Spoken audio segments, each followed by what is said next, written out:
Good morning, Achieve Charter School. I'm just in here cracking myself up, making jokes that are not funny, so I started the video over so we didn't have to listen to the not funny jokes. Anyways, it's Friday.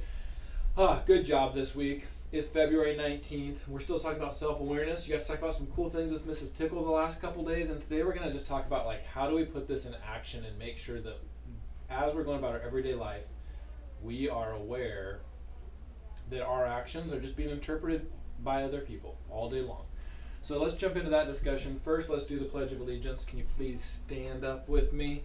Stand at attention. Salute. Pledge.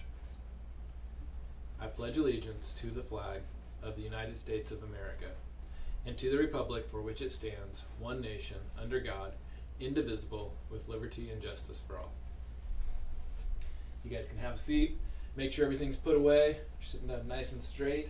So we've been talking all week about this idea that your actions will be interpreted by others. Doesn't mean they're judging you. Doesn't mean they're thinking bad thoughts about you. They might think you're hilarious. Your action might be something that cracks them up, right? But the thing that we want to do with self-awareness is be aware that it's our action that people are reacting to. It's not necessarily our heart. So you have to put some things in place to make sure that your actions are reflecting what's actually happening inside you. So I want to talk about that today. Number one thing, think about this. Before you do anything, slow yourself down a little bit. Slow yourself down a little bit and know what's going on. Look at the room, right? We talk to our kids at home about this. Sometimes at home, you're really silly and your parents crack up. Sometimes you're really silly and your parents get mad. You gotta look what's going on. You gotta look at everybody's faces around you, right? Look at my teacher. Are they in the middle of a stressful conversation? Don't make a joke, right? Look at your mom, okay? She just had to have a talk with your brother for the 5th time today and she's frustrated. Don't make a joke, right? So you have to kind of read the room. That's a huge thing. You have to look, you know what? It might be time to just kick that soccer ball as hard as you can. But you don't know until you take a look out.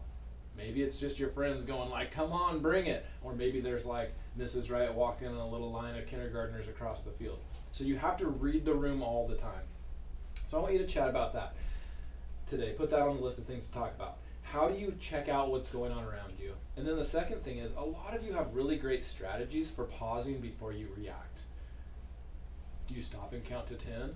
Do you take deep breaths? And I'm not talking about just reacting when you're mad. I'm talking about all the time. What strategy do you have to make sure that you're in control of yourself and that you're checking out your space before you act? Or you're actually thinking, is this going to be funny? Are my friends going to like it? So 2 things I want you to have a little conversation about with your class today. Number 1, just have a conversation. Do you read the room? Have you noticed that before? Have you noticed things going on? Teachers, you can give some input. Everybody has little different personalities, and that's the cool thing about having different teachers is because once you've been through all these different personalities and you learn to read your different teachers, you're probably going to be able to read a lot of people in this world, right? So just chat about that. How do you pay attention to what's going on around you? And then number 2, what do? Do you have a strategy that helps you kind of pause and make those good decisions? Have a great day, Achieve.